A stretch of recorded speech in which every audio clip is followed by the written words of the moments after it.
I'm George Galloway, and I present كلمة on Mayadeen television. Here we are in London. I speak my words freely, either in Parliament, on television, here on the streets of London. كلمة means free word. That's what I speak. So كلمة is a two-way conversation. Check it out on Mayadeen television. Welcome to كلمة with me, George Galloway, on Mayadeen television, coming to you from London, but discussing an issue that has crossed the entire world. The coronavirus 19 has cut a swathe through humanity. In all countries, though, in some countries more than other. Amongst all communities, though, in some communities more than other. We have discussed this subject many times here before, but there are many subplots to it to which we can now begin to turn our attention. And one of those is the race for a vaccine. Vaccines are a very, very good thing.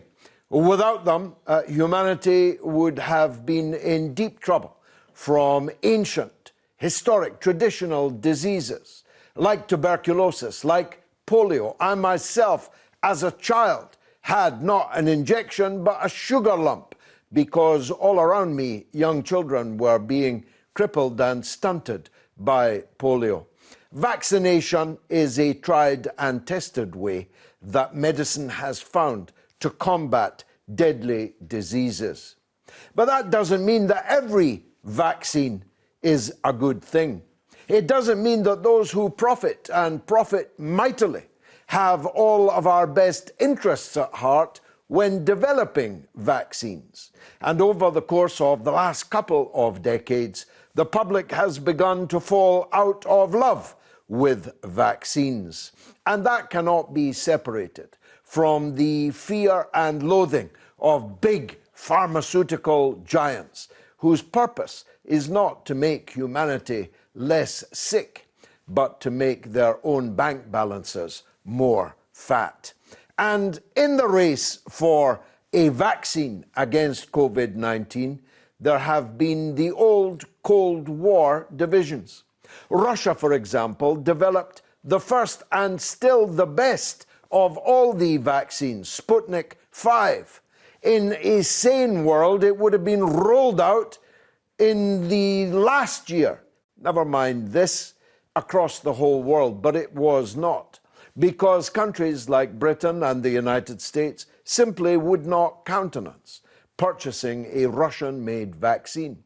China made an excellent vaccine, and very early, and not just one, but 5 Chinese vaccines have been proven efficacious around the world. Even in Western countries, there was cutthroat competition between the big pharmaceutical giants and between countries who were, even when they were in alliance together in the European Union, for example, determined to cut each other's throats and get the lion's share of the vaccine for themselves. Some countries, like Hungary, despairing of getting the Western vaccines in sufficient quantity, began to go around the back of the European Union and deal with countries like Russia and China to get them. So there's been a vaccine war, or a race at least, to get the biggest market share. Imagine we're talking about market shares when humanity itself faces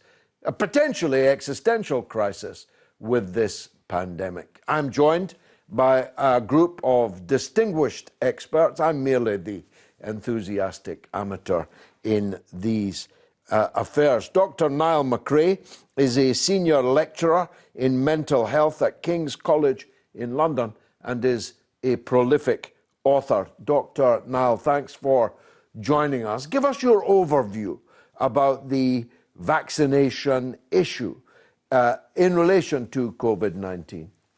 Well, you used the term tried and tested, George, a few moments ago. And the thing is that these vaccines are not properly tried and tested. It normally takes 7 to 10 years to develop an effective vaccine. And what needs to be tested is not just the effectiveness of that vaccine, but also its safety. What we've got now is a mass experiment going on. So the drug companies and governments have decided that these vaccines are safe. Well, no vaccine is perfectly safe because we know that people have anaphylactic shock and there's various neurological symptoms that people can get from any vaccine, even the ones that are tried and tested, like meningitis, for example. But the COVID vaccine has been rushed. It's been rushed and they've been brought out under emergency provisions. The long-term effects of these vaccines, the Pfizer one, for example, won't be reported until 2023. This is a vaccine that millions and millions of people around the world are taking. Of course, this is very good for Pfizer. What sort of things do we need to worry about? Well, we need to worry about the short-term effects, where we've already got evidence from care homes in Britain and Germany and Norway, and in small countries that have vaccinated the whole population, like Gibraltar and United Arab Emirates, where it's quite clear that there's a 1 to 3 week period in time where, due to the lowering of the lymphocyte depletion, people are more vulnerable to the very disease that they're being vaccinated against. But we know that, and that's a temporary effect. What we don't know is the long-term effects. And when I see government ministers and their scientific advisors say these vaccines are perfectly safe for all, my blood boils. These vaccines have not been tested on pregnant women. They haven't been tested on women of childbearing age. They haven't been tested on children. And they haven't been tested on the elderly. And I think we've been sold on this idea, or society has been sold on this idea, that the vaccine is the saviour. The vaccine may well help. I'm not discounting it. It may well help, but we are taking a risk. And I think that that risk needs to be given much more consideration than it's currently given in the mainstream media, which are just acting as lackeys, as propaganda tools for governments. What choice did we have, though? This was a potentially existential challenge. This could have wiped out tens, scores of millions of people around the world. What are you going to do? Wait 7 to 10 years until we've satisfied every question that you've raised there? It has been a serious respiratory infection, not quite as bad as is made out. I mean, in Britain there is a death toll, which sounds horrific. 120,000, I think we've got. That's a large number. But many of that 120,000 did not die of COVID-19. Any death of somebody who has tested positively within the last 28 days will go down as a COVID death. Now, what we know is that the PCR test, which is the most common test that's being used to diagnose COVID, picks up past infections, or even picks up fragments from the atmosphere. This is what Kary Mullis, the inventor, the Nobel Prize-winning inventor of the PCR test, said. It should never be used for diagnostic screening for infectious disease. Patrick Vallance, the government's chief scientist, admitted, because they want to shift over to the lateral flow test now, which is a bit more accurate, he admitted that the PCR test is so sensitive that it doesn't just pick up whether you're infected now. It will pick up if you've had an infection over the last year since COVID started. So that's an admission by the chief scientist that they're using a test which is not actually telling you if you have the disease now. Daniel Cosby, you're a political activist, a member of my own party, the Workers' Party of Britain, but you are also a software engineer. You know about systems.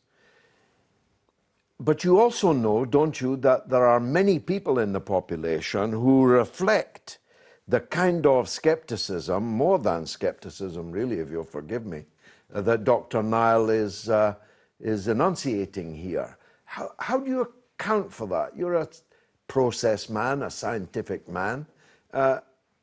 Does it horrify you that this level of skepticism about our medical profession exists? I think we have to balance people's understanding of the medical profession with how our entire society operates within a capitalist framework. And people generally do not feel that they can trust the media, that they can trust the government, which is right. We should absolutely be sceptical of these things. And we absolutely should question these things. But we also have to realise that questioning certain things, as our media does, like, is the Chinese vaccine dangerous? Is it effective? The media will tell you that it's not effective, it's dangerous, it's not tested. And in fact, the Chinese only recently released it from being an emergency vaccine themselves, where they'd inoculated some million people in China, into a widely available vaccine within China and the rest of the world. So they have waited in their case, same as Russia, that only recently became available. So that is, on balance, a relatively cautious effect. And we also have to look at the as you mentioned, it's an emergency. We need a vaccine, we need people to be vaccinated. We should absolutely look at whether it's been safe, but we have to understand, have the appropriate steps been taken commensurate to the emergency that we're in. We're not going to, wait to check all the lifeboats are safe if we're on a sinking ship. We're going to get in one and get Quite off the so. ship. I myself took the Pfizer one. I'm so old, I got it a couple of weeks ago. Don't tell my wife, she thinks I'm 45. But I would have taken the Russian one. I offered to take it on air because I trusted the manufacturers of the Russian vaccine. You make the point about capitalism, but and of course you're right, but Cuba made a vaccine, China made a vaccine, Russia made a vaccine. These are not part of the international capitalist conspiracy, are they? No, but that's where the profit motive comes in. So we're looking at the US and European media launching an all-out war against these vaccines in these countries to say that, these can't be trusted, we're the best, you should buy from us. Mark Wadsworth, you too are a political activist, a very long-standing member of the Labour Party, before being grotesquely, unfairly expelled from it on fake charges of anti-Semitism, like many others, I should say. Now, I made the point, and Daniel's just underscored it, there are many parts of the world that can't get access to the vaccines, so these debates we're having are slightly esoteric. But there are also parts of our own Western societies where skepticism about vaccination seems extraordinarily high. Ethnic minority communities in Britain, for example, have been disproportionately badly affected by the coronavirus, yet are disproportionately resistant to getting the vaccination. Your explanation, please. Well, first of all, you mentioned the disproportionality. That black people, if you saw the first pictures in the media of victims of COVID-19 way back in March last year, you saw a sea of African, Caribbean and Asian faces. And so that was because black people are in the front line of the National Health Service. They haven't been given proper protective equipment. They're public facing. And so therefore they were the first victims. Having said that, there is a hesitancy, that's what it's called these days, that's the trendy word, for resistance to taking the vaccine because of the history of medical racism. We only have to turn our minds back to the Tuskegee Experiment in the United States that you'll be familiar with. I'm not, tell me. Where black men, African American men in the US were injected with syphilis, and many of them died as a result of that experimentation. And that was way back several decades ago. And only recently has the American government issued an apology to their families. And so there's a big, cynicism, skepticism. Are we going to be experimented on again? There's a rumor going around that this is implanting chemicals into black males so that we can't reproduce, like a sort of population bomb on us. And so there are big fears. I myself have taken the Pfizer BioNTech vaccine like you, George. And we should remember that it was produced by two migrants, a couple from originally Turkey who went to Germany. And, Kurdish people from Turkey. That's right, yes. And we get a hell of a kicking in the so-called West, in the Northern Hemisphere, as migrants and children of migrants. And yet, in a way, you can see we're helping to save people in the world. Yet, only 10 countries in the world have taken 75% of the vaccines. There are 150 countries, mainly in the global south, that haven't had a single vaccine delivered to them. And they are relying on China, they are relying on Russia for supplies in the future, and India, in fact.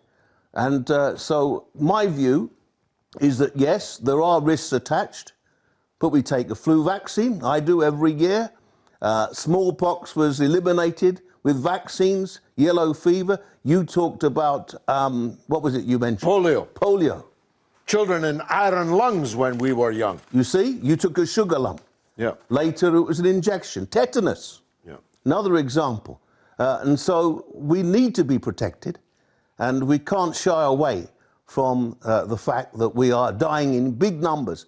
And so, if there isn't an attack on what we call in the grassroots black left vaccine nationalism, that is that the West is hogging and hoarding the vaccines, then all hell will break loose in terms of what will happen to those populations. Let's go across to the United States. Alexis Baden-Meyer is in Washington, D.C. She's the political director of the Organic Consumers Association, Regeneration International USA. Now, Alexis is another skeptic on the level of effectiveness of the vaccine and also on its fair distribution. Welcome, Alexis. Thank you so much for having me, George. Is there currently a war around the world in the race to get vaccines? Yes, I think that we have been put in a position where it's all or nothing. We have been told we need to shut everything down until there's a vaccine. And that has put a lot of pressure on this situation, this question of whether the vaccines are safe, whether they're effective, whether they're going to work, whether they will relieve us from the shutdown and the closures that we've experienced. So yes, I think that it's especially heightened because it's been promoted as really the only solution to relieving us from lockdowns is to vaccinate. And that's where I have the big disagreement with vaccination. It's not that I am opposed to vaccinations in general, or that I'm particularly concerned about their safety or effectiveness. What I am concerned about is that we've taken on this all or nothing public health approach. We've been told it's vaccines or nothing. And I don't think that's true. And what I would like to see is, even now, I think that we could save lives by doing more testing, by using cheap, effective antiviral medications like ivermectin, and by boosting our population's health. Now, I work for the Organic Consumers Association, so of course, we would have liked everyone to have been eating organic, toxin-free, nutrient-dense food last year or forever.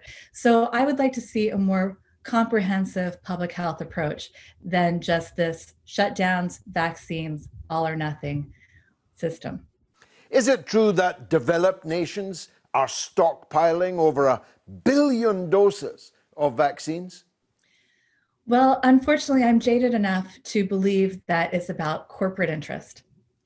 I wrote an article about Bill Gates, and the conclusion I came to in writing that article is that he was more concerned about the profits of the vaccine companies that he's invested in than he was about public health. So that's the model that I'm seeing. It's all about corporate profits. So if you have something cheap, off patent, like hydroxychloroquine, that's not going to make anybody any money. Vitamin C, vitamin D, that's not going to make anyone any money.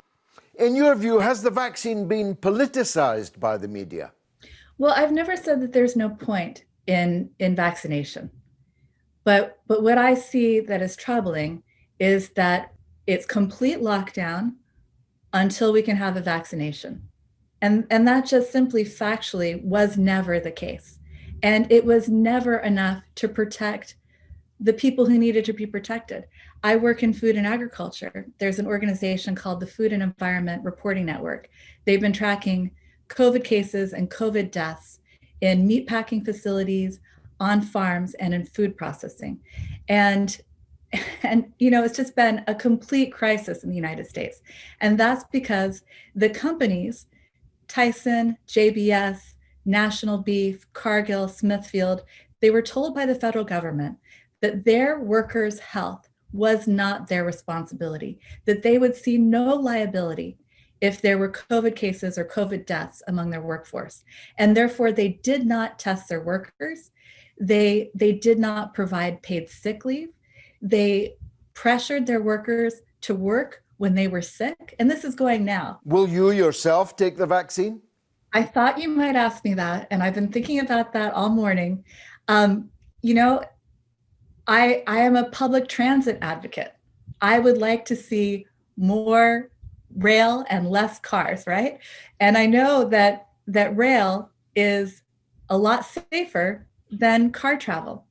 And yet I produced two beautiful little babies, and when they were still, precious and young, strapped them into car seats and put them on the road, knowing that they could die in a car accident. And so that's sort of how I feel about the COVID vaccine. The COVID vaccine is probably not as dangerous as driving a car, probably. And so, the jury's still out on that. We don't have the stats yet, but I'm guessing it's safer to take a COVID vaccine than to drive in a car. So I question myself. But you know what? It's going to depend primarily on whether I'm forced to do it. That's not a great situation. I think that our medical decisions should be voluntary. And I don't think that folks should be forced to get vaccinations. I think that we have to have public health protocols that, might sometimes separate vaccinated from unvaccinated people. But normally for general life, I don't think that's necessary. And I don't think we should all be forced to take vaccines. Much more of that coming up after the break. Stay tuned.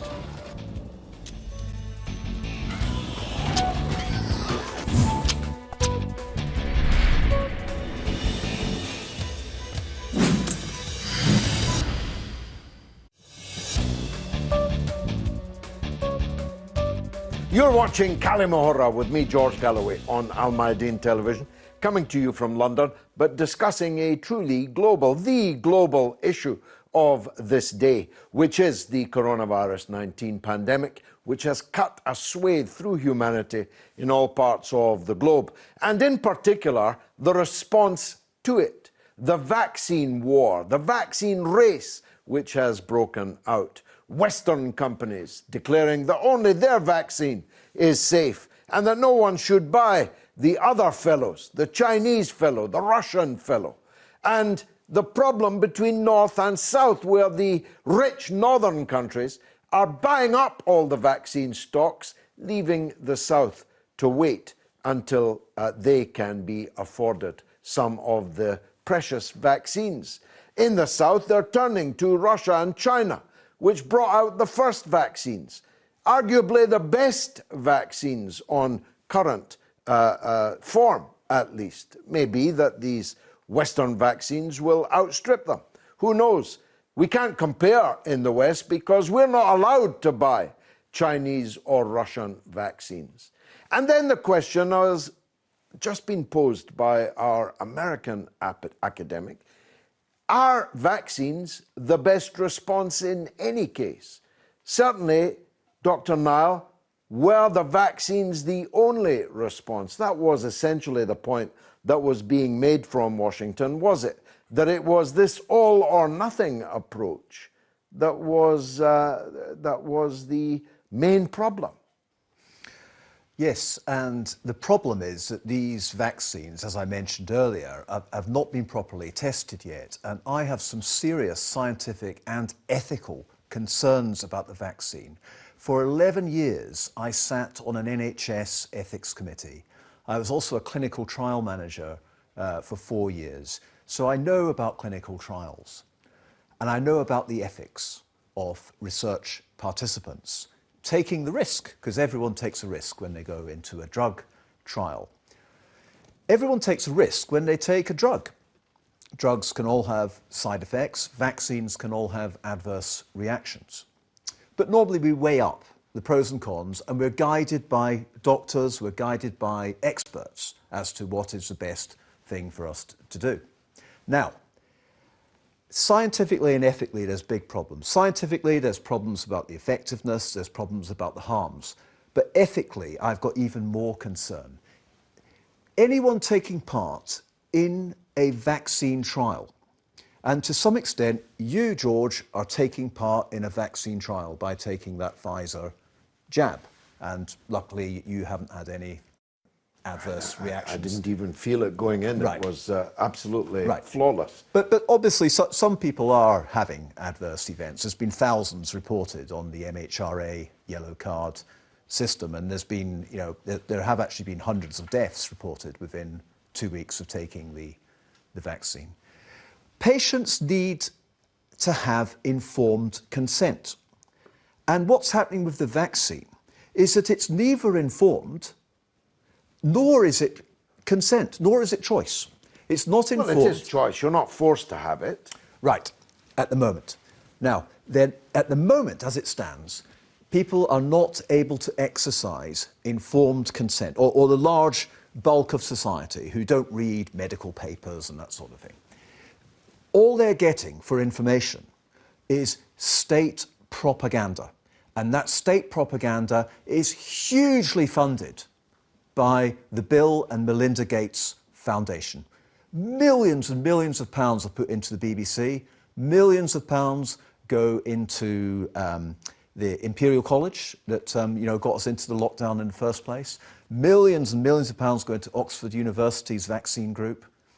And of course, government ministers and scientific advisors, many of them have huge investments in these drug companies.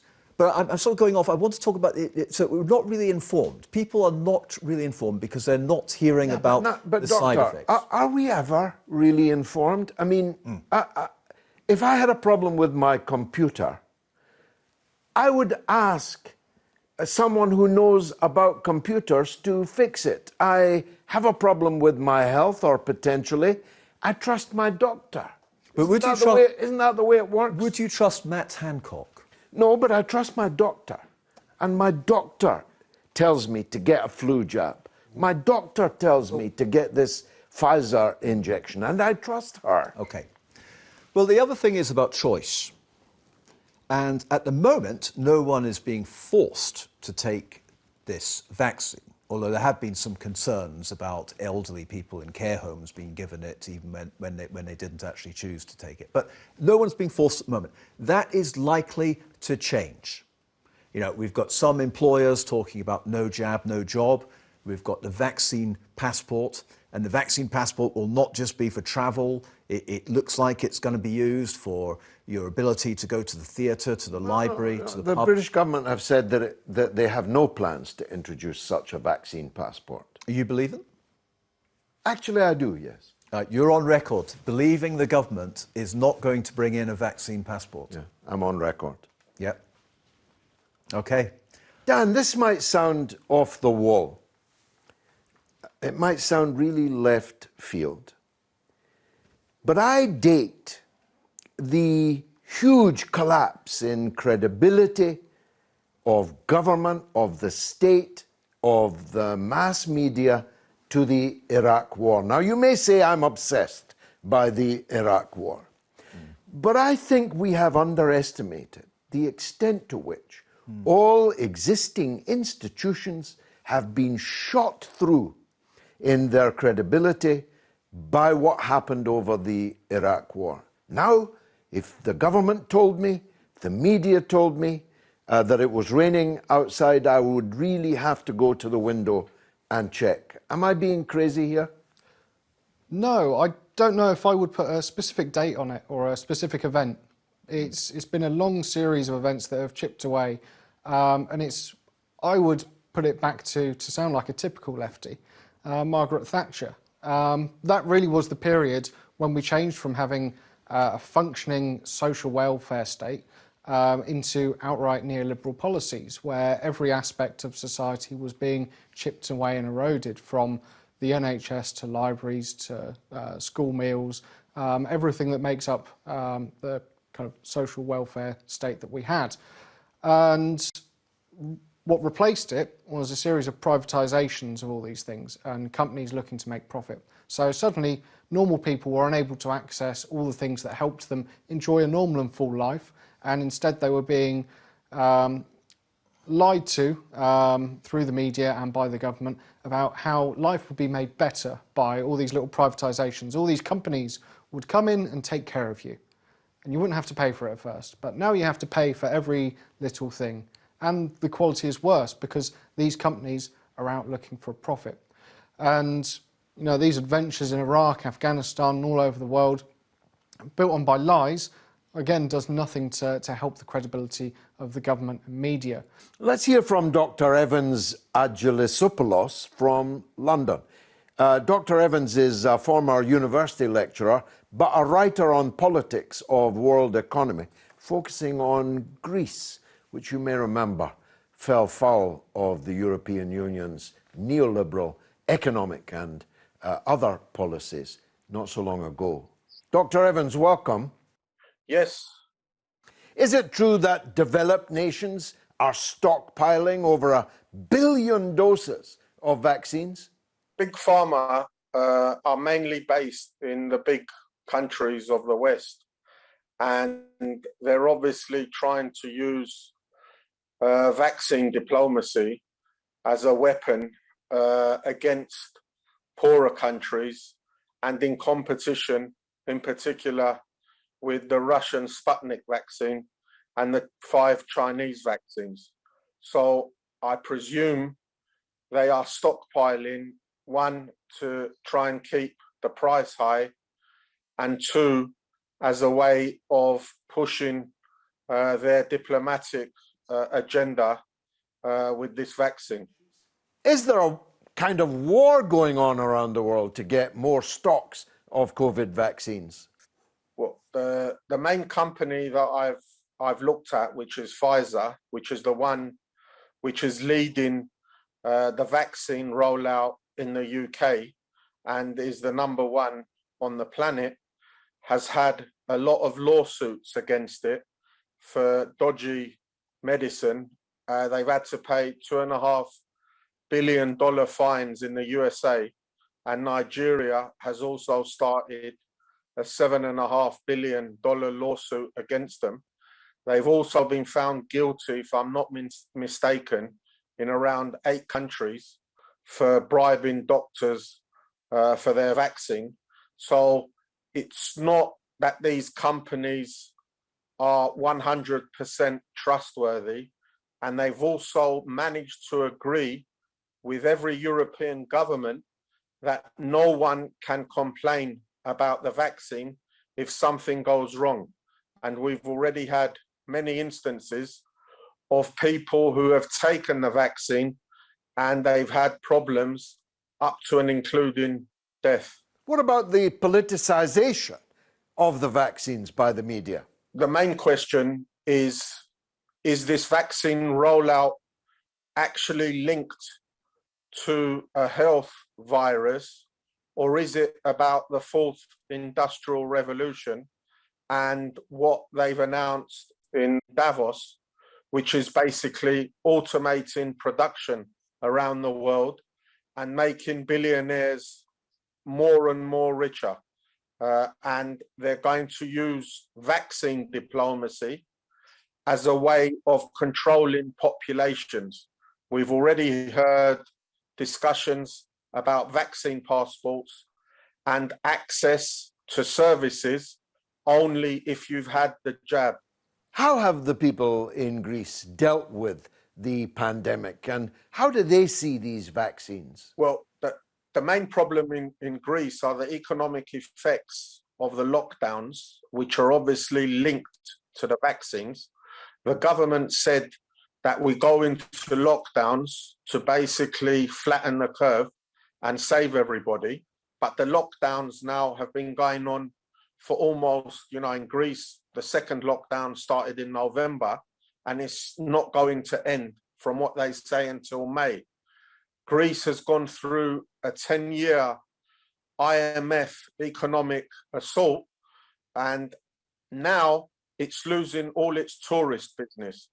The Greek government has come up with a plan that we should all have a vaccine passport, and therefore that's the way we can reopen the tourist economy.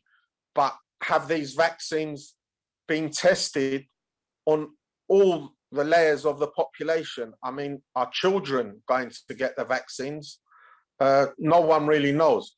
And the population is quite skeptical in Greece because they don't trust the healthcare system, which has been perpetually under collapse financially. And only 3% so far have taken up the vaccine. So a lot of people are very frightened of what effects it might have in the long term, because it's only just appeared. We can remember thalidomide in the 1960s. It was rolled out in 1960, but its full effects were around 1965. And what is the cost of places like Greece of this lockdown? I can't see a viable economic solution to this problem, primarily because most industries were closed in the last 2 decades because of globalization. And the only industry that was left was basic farming and the tourist industry. Tourism in 2020 was at around 8% of 2019. So the Greek government only collected around 4 billion euros in tourist income. If this continues for 2021, and then again in 2022, the country will be totally bankrupt. There's no way out of this. I'm sure Germany will bail them out like they did the last time. Not. That's right up your street, Doctor, that kind of, shall we call it, skepticism? Well, I think we should all be skeptics. And isn't it funny how in this COVID situation we're in at the moment, under the COVID regime, as I call it, that skeptics are being hounded, skeptics are being vilified for asking legitimate questions. There's this term, anti-vaxxer, I'm sure you've heard of it. Anti-vaxxer is used as a cheap slur against not just people who are completely extreme, they're against any vaccine for anything. There are such people. There are, and they're a small minority.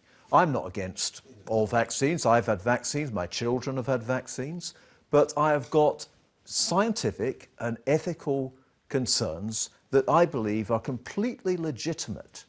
And at the moment, we're not getting any debate on the mainstream media at all. Except here on Kalimahora. But the point that he made there is gainsaid by the practical outcomes. I'm aware, you're more aware as a specialist in mental health, of the opportunity cost of lockdown. the damage to people's mental health, the damage to the economy, therefore the long-term damage to people's well-being and so on, of course. But we're in the middle of a lockdown here now in Britain, which has dramatically reduced the number of cases, the number of hospitalizations, and the number of deaths. That cannot be denied. I think it can be denied completely. If you look at a bad flu season, you might get a spike in December, you might get a spike in January or February. It changes. And we have years where we don't have very much flu. 2018, 2019, and 2019-20 were both actually quite low for flu.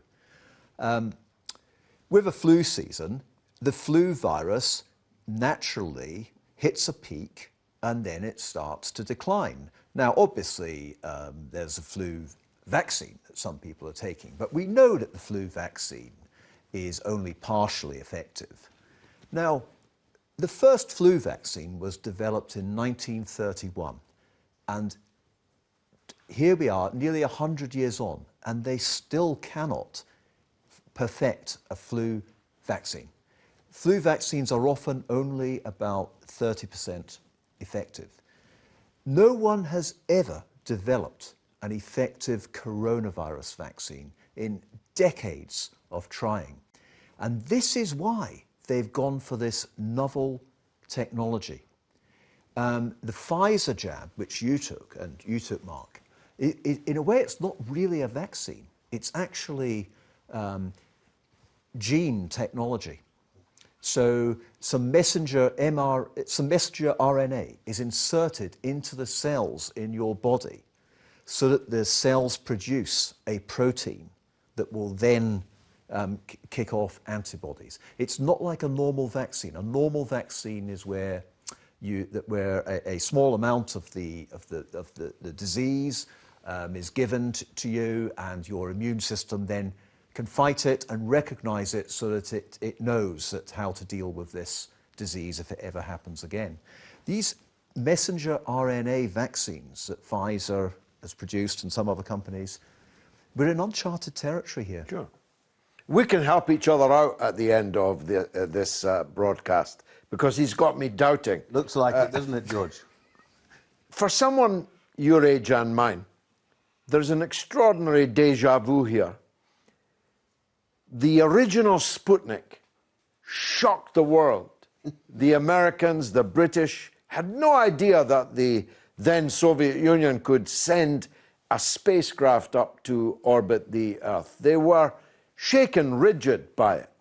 The Sputnik vaccine is having something of the same effect. They can't believe that this Russia that they constantly denigrate and demonize and do their best to subvert is still able to come up with a vaccine that is more efficacious than theirs and was out on the market quicker. Yes, and that's why my father, who was a Jamaican who served in the RAF in the Second World War, went to the Soviet Union. He went to Cuba during the time of Batista and helped in the struggle to get Castro in as the leader. So we have a history as black people of support for great countries like what was then the Soviet Union is now Russia. For China, I've got a Chinese phone on purpose. I think it's the best technology and I want to support the Chinese economy. But let me get back to the point that Dr. McRae mentioned a moment ago about informed consent.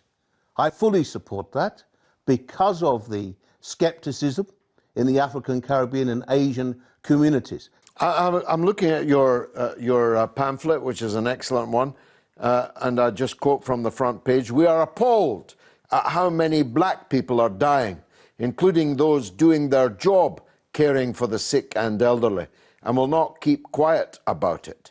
Black political unity is essential to tackling the crisis.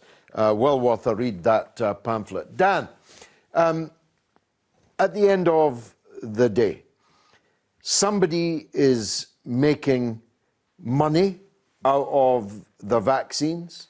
but they make money out of making suits, out of producing meals in restaurants. Someone made money out of making my shoes. But that's the world we live in. We can't disdain to partake of something just because somebody is making money out of it. Well, quite. Otherwise, I'd be sitting here naked if I didn't participate in the buying and selling of goods for profit. It's what we have to do. You know, we live in a very sceptical society for very good reasons. As Mark pointed out, people don't trust the government, people don't trust the media, people don't trust these things. And, you know, we need to look at how we can build a society that isn't cutthroat, that isn't about making the most money, and seeing what you can get away with in terms of risk to the population, because as we see, that doesn't work when it comes to things like this. We hit a wall when it comes to things like healthcare, especially things like vaccinations, because we do actually need herd immunity, not in the way that Boris Johnson and Dominic Cummings were envisaging it, letting it run through the population and you know, not worrying about how many people died, but in terms of vaccinating the population in order to inoculate the most people. So it can't be done on the basis of people take a vaccine if they feel like it. But now, I'm not would saying... Would you trust Bill Gates more than your own natural immune system? Why do you have this thing about Bill Gates? Well, I think Bill Gates is on a mission. He's a man on a mission, isn't he? Are the Chinese on a mission? Are the Russians on a mission? Are the Cubans on a mission? I mean, I trust my own immune system. I think it's important to eat healthily, take vitamins if you need to, all these kind of things. But equally, we have limitations. We developed vaccines for a reason. So we should be very sceptical of this cutthroat competition. But we're right to be suspicious of Big Pharma.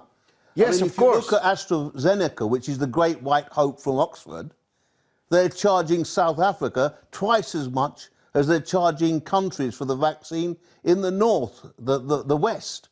And it will be until 2024, we're told, before South Africa has been able to vaccinate most of its population, whereas with Britain, we're talking about by the end of the year. So there's a huge global disparity, and then there's privatization that's going on.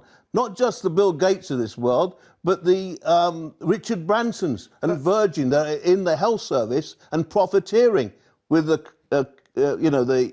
support and active promotion of the Tory government. But Mark, look, I'm all for scepticism. That's what this show is all about. كلمة.